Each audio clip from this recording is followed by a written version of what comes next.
feel a little lopsided, like you're all over here, so I'll stand here. When I was asked by Jane to actually stand up in front of you guys and talk about something, a few things sprung to mind. First of all, I have to find a way to tie this back to FitPro, so I'll get to that in just a second, in talking about my experience of how I became involved in the UK fitness industry. But I wanted to ask you the question first.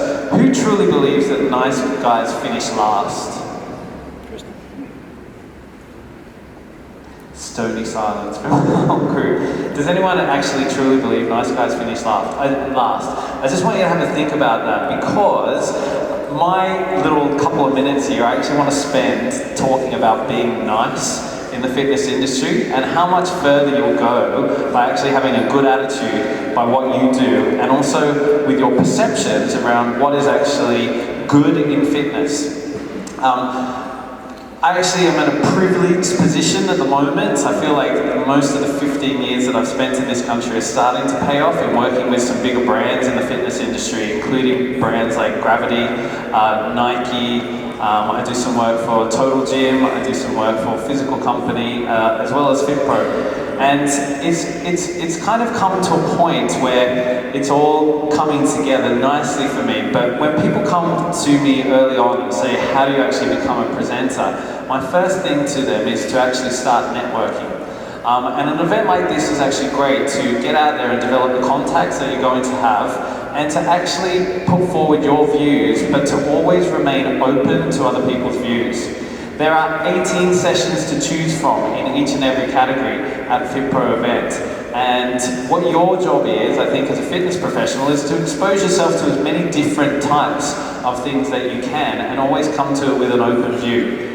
I can remember Andy once saying to me, even when I worked for a competitive company to FitPro, that shall remain nameless, he said, the reason we have you back to FitPro, Greg, is because we choose to work with you because we feel that you are a nice guy.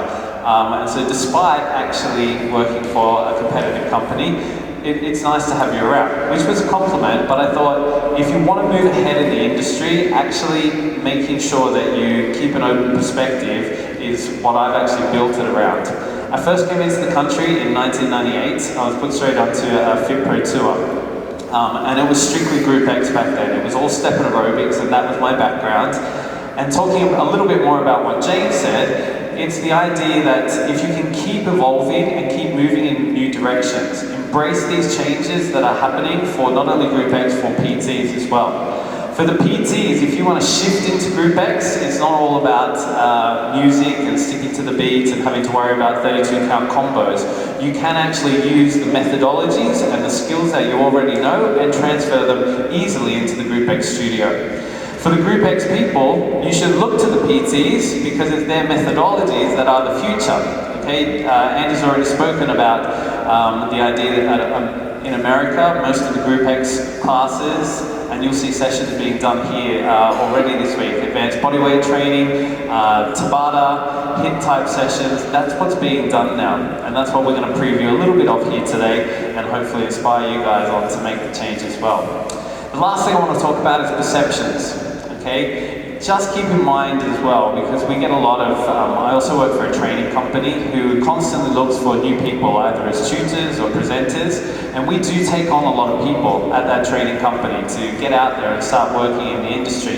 And what amazes me is that most of the people we get through probably don't last beyond a couple of months, partly because they have such a strong perception of what they do is right.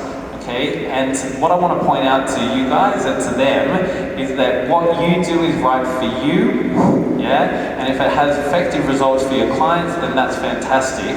But try and just remember that it is just your perception of what you do, and everyone is going to have their own perception that what they do is equally as right. So I challenge you to, like I said before, keep a very open mind. Okay, so no poo-pooing other stuff that's out there. Really try and just embrace it all, and that comes back to the point about being nice. Because in the fitness industry, it's quite a small industry, and everyone talks, especially the higher that you get, And if you get your little name crossed off on one list, chances are it's going to be crossed off on quite a few. So if you want to talk any more about progressing or advancing in the fitness industry, I'm at the point now where I want to actually help people, and that would include all that sort of stuff. So definitely come and talk to me. Nice chatting with ya. See you in a sec.